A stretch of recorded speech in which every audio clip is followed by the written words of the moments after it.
La Serie del Rey está empatada. Los Leones de Yucatán podrían aprovechar realmente su calidad de anfitriones y coronarse en el Kukulcán. ¿Cuál de las contrataciones millonarias apoyaron más a su club? ¿Trout, Machado, Harper o Arenado? Los manejadores mexicanos, ¿por qué no llegan al béisbol de las grandes ligas? De esto y más le vamos a estar platicando el día de hoy en Béisbol Sin Fronteras.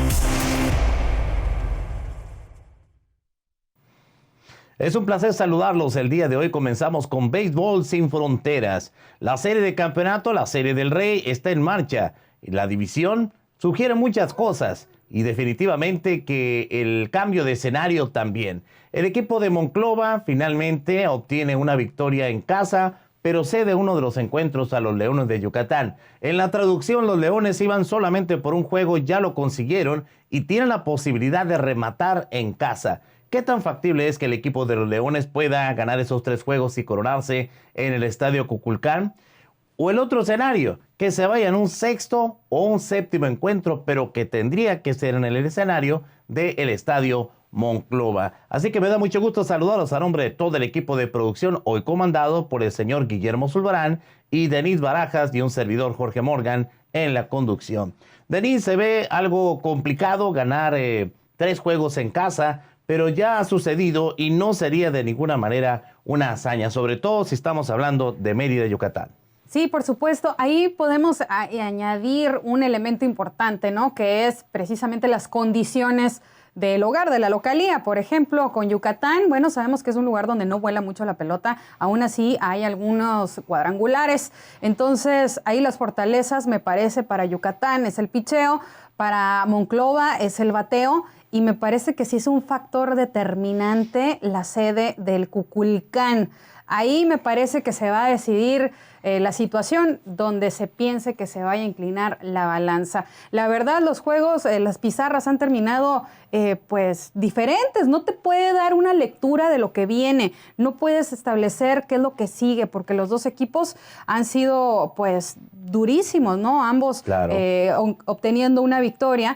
Y pues si pensaban que Leones iba a ganar como le ganaron a Diablos, pues esta es una Serie del Rey. No iba a ser un flan Monclova para ellos. Sí, definitivamente. Ahora hay algo muy importante. Leones de Yucatán iba por un juego, aunque sea. El primer partido se les complicó muchísimo, a pesar de que César Valdés abrió el camino rumbo a la victoria. Pero después de esa actuación soberbia de Valdés, se convirtió en un partido de alternativas. Finalmente los Leones sacan el encuentro. El día de ayer, la verdad, fue una situación muy diferente. Monclova entró con la ley del garrote y con la ley del garrote se supo imponer. Vamos a ver justamente los datos donde Joaner Negrín desafortunadamente no fue pieza para la Furia Azul en el encuentro específicamente de ayer. La plaza, el momento, el lugar, lo que usted quiera. Pero Monclova se supo alzar con la victoria y finalmente se impuso. Ahora, de esta manera, de todas maneras, Leones ya había dado el golpe mediático que era sacar cuando menos un encuentro. Ayer 9 carreras por 3 el marcador. Así es, cuadrangulares por parte de Yucatán, Jonathan Jones, el paisanito, Leo Eras. Monclova, Ricky Rodríguez conectó Grand Slam.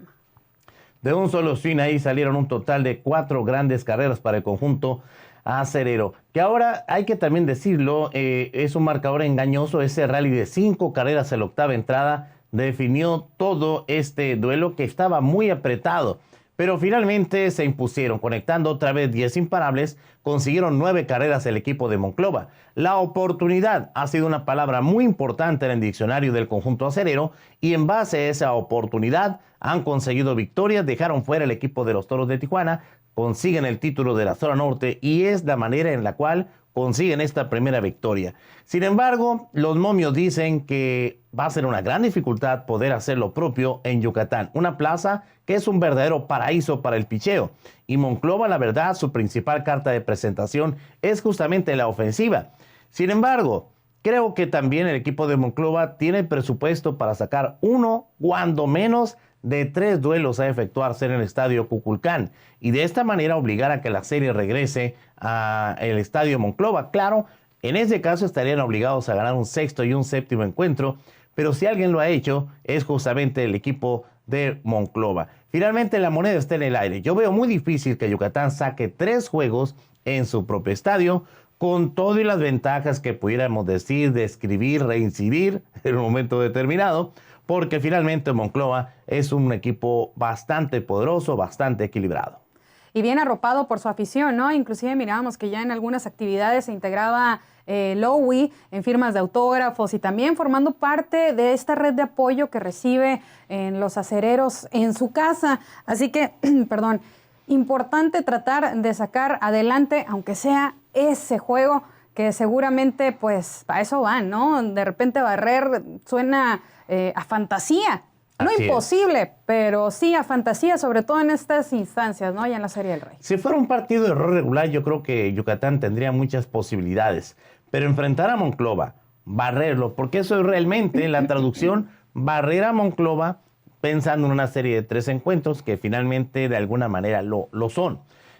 Yo creo que siendo estos 3 encuentros de picheo, el que tiene mayor posibilidad de salir adelante es justamente Yucatán. El otro detalle es que Yucatán tiró sus 2 mejores cartas justamente en el primero y segundo encuentro, como es debido, pero lo hace en Monclova y de alguna manera le están apostando a que su bullpen los va a sacar adelante en esos partidos 3, 4 y 5. No es una apuesta descabellada para el equipo de Yucatán y Jerónimo Gil.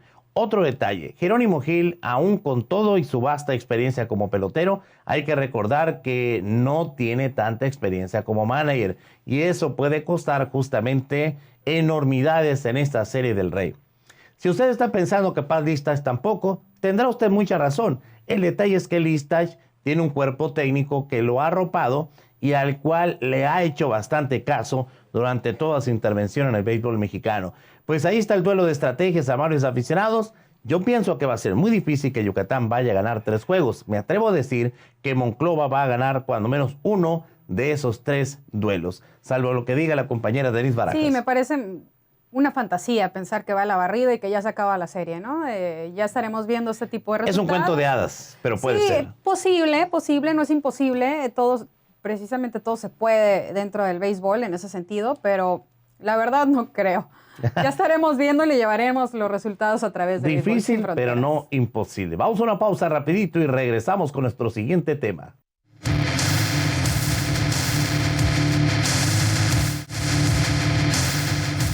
Continuamos con más de Béisbol Sin Fronteras y el siguiente tema pues hace notar esos contratos millonarios en Grandes Ligas. ¿Cuál de estas contrataciones fue la que más ayudó a su equipo? Estamos hablando de Trout, estamos hablando de Manny Machado, de Harper o de Arenado. Así que bueno, usted haga cuentas. Estas contrataciones en su momento fueron anunciadas con bombo y platillo y quizás sí fueron figuras sobresalientes en sus equipos. Pero para ustedes, ¿cuál fue la contratación más redituable? Está comprobado que entre más dinero se le mete a un equipo o a un jugador, no siempre los resultados son positivos. Y la pregunta es, ¿qué pelotero ayudó más a su equipo de estos multimillonarios que vamos a presentar a continuación? Pues basta con decirle que no califican ninguno de los equipos con los cuales militan estos jugadores. Pero vamos a revisar los datos de cada uno de ellos, su contrato y el récord del equipo. Además, creo que hay contrataciones que no son justamente realizadas por equipos del béisbol de las Grandes Ligas para que sea la diferencia en la calificación o no. En algunas ocasiones fue una situación mediática nada más de tener un pelotero multimillonario y de jalar un poquito la atención de los reflectores. No necesariamente la calificación. Y en ese sentido creo que lo lograron. Digo, si ese fue el objetivo. Pero vamos a ver justamente los datos de cada uno de estos peloteros y sus estadísticas. Mire usted, los millonarios. Bryce Harper firmó nada más y nada menos por $330 millones, 13 años. El récord con el que terminó en 2019, 79-78. Nolan Arenado, unos milloncitos menos, ¿no? Menos años también, $260 millones Stroud. La cantidad más alta de estos 4 hombres, $430 millones por 12 años. Manny Machado fue firmado por 10 años por los Padres de San Diego con $300 millones. Ahí nomás. Filadelfia, wow. 79-79 con el récord de ayer porque perdieron para variar. Así que, pues Filadelfia está en el penúltimo lugar de la división este en la Liga Nacional Central. La verdad es que este hombre no ha sido ninguna diferencia. Colorado en el último lugar de la división oeste. Manny Machado de San Diego, pues yo creo que no estuvo tan mal, pero pues Manny Machado no fue figura importante. Y en el caso de Anaheim, pues tampoco vamos a hablar de que sea una figura importante Mike Trout. Bueno, figura importante sí, pero que haya sido definitiva para la calificación o haya sido la diferencia para el equipo de Anaheim, pues tampoco. Ahora, esto demuestra, sobre todo para aquellos aficionados que dicen, es que no le meten dinero al equipo, por eso no ganan. Discúlpeme, pero eso ya pasó. En alguna ocasión, en alguna época, quizás sí sucedía de que se le metía más lana a un equipo y ganaba. No te lo garantiza y las estadísticas que estamos compartiendo con ustedes lo ratifica. Es planeación, es visión, es realmente crear un perfil de equipo y armarlo para poder lograr buenos resultados. Que hay veces que no necesariamente ganar el campeonato, porque esa también es otra situación muy común. Hay veces que tienes que reconocer hasta dónde puede llegar y luchar justamente para lograr ese objetivo. Veíamos algunos millonarios, pero todavía faltan otros más que están en la pelea, en la disputa, pero que tampoco han sido realmente la diferencia. Si por ejemplo nos vamos con el equipo de Anaheim, bueno, pues el equipo tampoco ha funcionado, 71 victorias, 87 derrotas, récord muy malo, por supuesto, y ellos están ubicados en la división oeste de la Liga Americana, donde los Astros de Houston ya han superado las 100 victorias y también ya lograron la calificación. Y mientras se reparten los boletos, tanto de aquellos que ganaron título divisional como aquellos que obtuvieron el comodín, qué curioso, no están ninguno de estos millonarios en esas alineaciones. Para que vean, mi estimada Denise Barajas, ¿sí? Que el dinero no es la felicidad, ¿o sí? Cierto, bueno, en ese caso no, muy en específico, porque sí, bueno, sí, dependiendo cuáles sean los temas de contratación, ¿no? Por ejemplo, en el caso de Machado, ahora vemos que ya no está el manejador de los Padres, me parece que le quieren dar otro tipo de perfil, sí, con este tipo de figuras, de este tipo de jugadores, más elite, podrías decirlo, pero... bueno, sus números fueron buenos, decorosos para todos, no pueden cargar con todo el peso del equipo cuando las cosas no marchan totalmente bien, ¿no? Claro. Es una combinación, pero sí son figuras que sí han puesto a los equipos, quizá no por resultados, pero los han puesto en esa parte mediática, ¿no? En la venta de camisetas. No califico, pero tengo a Mike Trout, tengo a Nolan Arenado, tengo a Machado, ¿no será eso? Sí, que ya más o menos le vendes eso a la afición y bueno, ahí está la buena intención. También cuántos argumentos le puedes pedir a un manejador cuando le tienes estas figuras y no le sacas provecho, no las proteges en el line-up, qué sé yo. Pero me parece que pues no los juzgas por haber entregado estos contratos. Realmente son jugadores valiosos, las condiciones pues ahí están, tuvieron buenos números.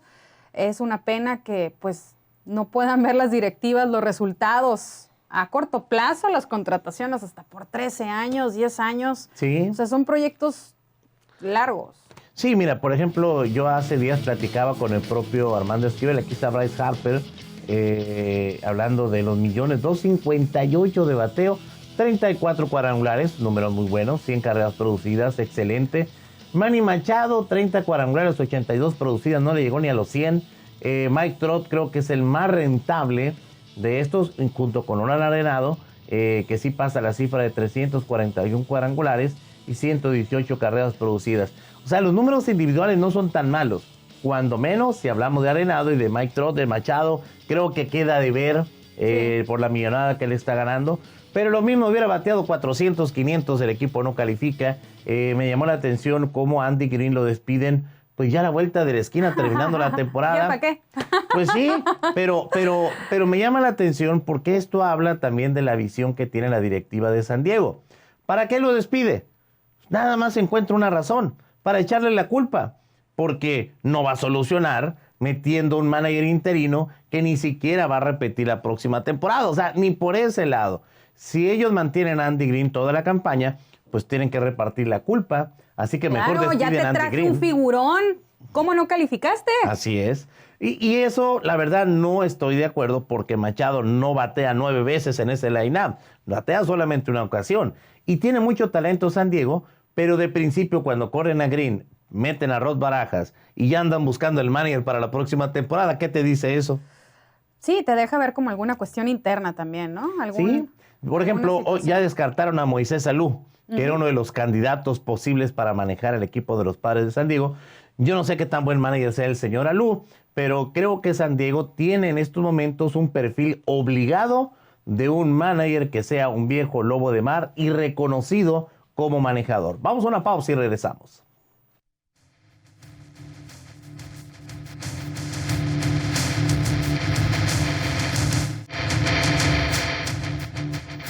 Gracias por continuar en sintonía. Y antes de pasar al siguiente tema, ¿qué le parece si le presentamos lo que sucedió un día como hoy, un 26 de septiembre? Mire usted, en el 54 los Atléticos vencieron a Yankees 8-6 en su último juego en San Luis, antes de moverse a Filadelfia. Yogi Berra se desempeñó como tercera base y Mickey Mantle como parador en corto. Bueno, ahí está entonces de un día como hoy, 1954. Pero también tenemos otra anécdota, pero de 1965. Los Mellizos de Minnesota ganaron su primer banderín de la Liga Americana al vencer 2-1 a Washington. Qué bonitas imágenes, ¿no? Sí, efectivamente. Y los cumpleañeros tenemos a Perechica, Juan Gabriel Castro, Rigo Beltrán también. Ahí está. Estos son los que nacieron un día como hoy. Rolando Martínez en el 94. Mala del productor. Nunca se compuso este muchacho. Hay que notarle error ahí. Cierra con broche de oro. Chris Archer en el 88. Sean Doolittle en el 86. Dave Martínez en el 64. Steve Buchel en el 61. Rich Gedman en el 59. Doug Sisk en el 57. Rolando Martínez pertenece o ha militado con los Pericos de Puebla. Bueno, pues ahí están entonces los cumpleañeros. Pero vamos ahora con el siguiente tema. Mucho se ha hablado del talento mexicano en diversas posiciones, sobre todo los lanzadores son los que han llegado más al béisbol de las grandes ligas, más allá que los jugadores de posición. Hay varios elementos de ascendencia mexicana, pero no ha llegado un manager 100% mexicano y ese es el tema que vamos a compartir el día de hoy. Ha llegado Cananea Reyes, que él estuvo como interino 3 encuentros con los Marineros de Seattle, sustituyendo a Maury Wills. De eso vamos a hablar un poquito más a detalle. Rick Rentería también con el equipo de los Cachorros, los Media Blancas de Chicago. Aparte dirigió la selección mexicana de béisbol. Pero en el caso de Rentería, él, su familia es de mexicanos. Él no es mexicano 100%, aunque si usted se lo pregunta va a decir, ¿cómo que no? Sí, claro, sí. Le pongo salsa a todo, ¿no? Así Ya. es todo, y las tortillas me encantan. Sí. Pero finalmente no ha llegado un manager realmente producto del béisbol mexicano al mejor béisbol del mundo. ¿Por qué cree usted que eso no ha sucedido? Bueno, pues hay muchos factores. ¿Racismo? ¿Será? Yo prefiero llamarle faltas de promoción o relaciones públicas. Ahora, Quiero pensarlo así, que no es un grupo muy cerrado que dice esto sí, estos no. estos no. Porque finalmente han llegado otros latinos, ¿no? Como Felipe Rojas Salud, por cierto, como manager, etcétera, etcétera. Pero ¿sabe qué sucede también? Y tendrán algo de razón en el béisbol estadounidense, aunque yo no esté de acuerdo, pero tienen sus razones. Ellos regularmente, ese producto que ellos cocinan, que lo van llevando poco a poco, de sucursales, etcétera, etcétera, etcétera, finalmente es el que principalmente buscan para que puedan manejar una escuadra. Le voy a poner un ejemplo, Juan Gabriel Castro. Juan Gabriel Castro pudiera ser en un futuro, no inmediato, pero sí a mediano o largo plazo, un candidato a posible manager en el béisbol de las grandes ligas, que no va a ser una tarea fácil porque incluso ahí vemos justamente quienes están en el cuerpo técnico de las grandes ligas: Tony Perechica, Juan Gabriel Castro, Rigo Beltrán, los Magallanes también. Ellos están ahí como coach o han estado de coach y puede ser por estar en ese círculo posibles candidatos en un futuro, vaya dependiendo de la necesidad de la escuadra en la cual pertenecen, porque también hay otro detalle. No es raro el caso que aunque están de coach con un equipo, terminan siendo managers de otro equipo. Sí. Eso es algo relativamente común en el béisbol de las grandes ligas. Sinceramente, yo creo que no va a tardar mucho en que llegue un mexicano a manejar en el béisbol de las grandes ligas, aunque el día de hoy todavía luce un panorama bastante complicado. Sí, me parece que ya en ese sentido el béisbol se está revolucionando, ¿no? Ahora exigen a gente que tenga mayor profundidad en su preparación. Por ejemplo, una herramienta básica es el idioma, ¿no? Sí. Hay que prepararse. Como jugador quizá puedas tener un intérprete, pero no tanto como manejador, que tienes que transmitir totalmente el sentir, el envión de ánimo, las señas, todo eso, ¿no? Me parece que del manejador hacia jugador sí es importante eso. Mencionabas bien a Juan Gabriel Castro, hemos visto que tiene las credenciales para hacerlo junto con otros, pero también me parece una falta de promoción. No hemos colocado a nuestros emblemas dentro del béisbol en un lugar importante, siendo el béisbol nacional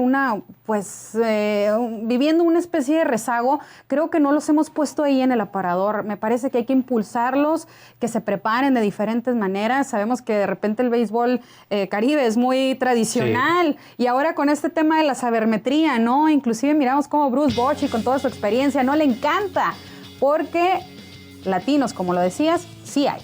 Sí, hay varios. Está Preston Gómez, Octavio Rojas, Felipe Alú, de República Dominicana, Tony Pérez, mejor dicho, de Cuba, Tony Peña, de República Dominicana, Carlos Tosca, José Guillén, de Venezuela, Manny Acta, Freddy González, Edwin Rodríguez y Alex Cora, de Puerto Rico, que incluso fue campeón con el equipo de Boston, siendo el primer manager latino en conseguir la Serie Mundial. Pero yo insisto, no va a tardar mucho tiempo, tiene que haber un proceso. Hay un detalle con los managers mexicanos, regularmente son más de corazonadas que de estrategia. Digo, hablando para llegar al béisbol de las grandes ligas, tienen que tener un muy amplio sentido tecnificado, porque así es el béisbol actualmente. Me preguntan en un momento determinado por qué a Benjamín Cananea Reyes no se le contempla como manager cuando efectivamente él manejó 3 encuentros. Está raro. Pero sucede que en el caso de Benjamín Cananea Reyes en el 81 con los Marineros de Seattle, castigan a Maury Wills y él entra como interino. Entonces no se le da, en base a los criterios del béisbol de las grandes ligas, como manager oficial, sino simple y sencillamente como manager interino. Pero queda para la historia que sí, él estuvo a cargo 3 encuentros de los Marineros de Seattle en el béisbol de las grandes ligas por una situación relativamente cómica.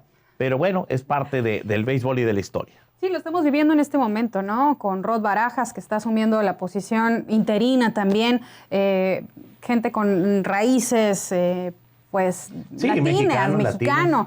Pero me parece que hay que prepararlos un poco más en la profundidad, no solo del conocimiento del béisbol, sino en otras cosas. Seguramente pronto los vamos a ver ahí. Bueno, por lo pronto, donde ya nos vamos a ver es aquí en el programa. Nos vamos.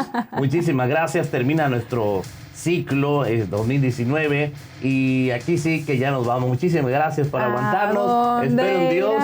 Nos veamos en el 2020. El programa sigue, así que sí. O sea, los que se van, bueno, el que se va soy yo realmente, porque Denise se queda. Éxito, compañero. Con el favor de Dios. Muchísimas gracias. Hasta la próxima.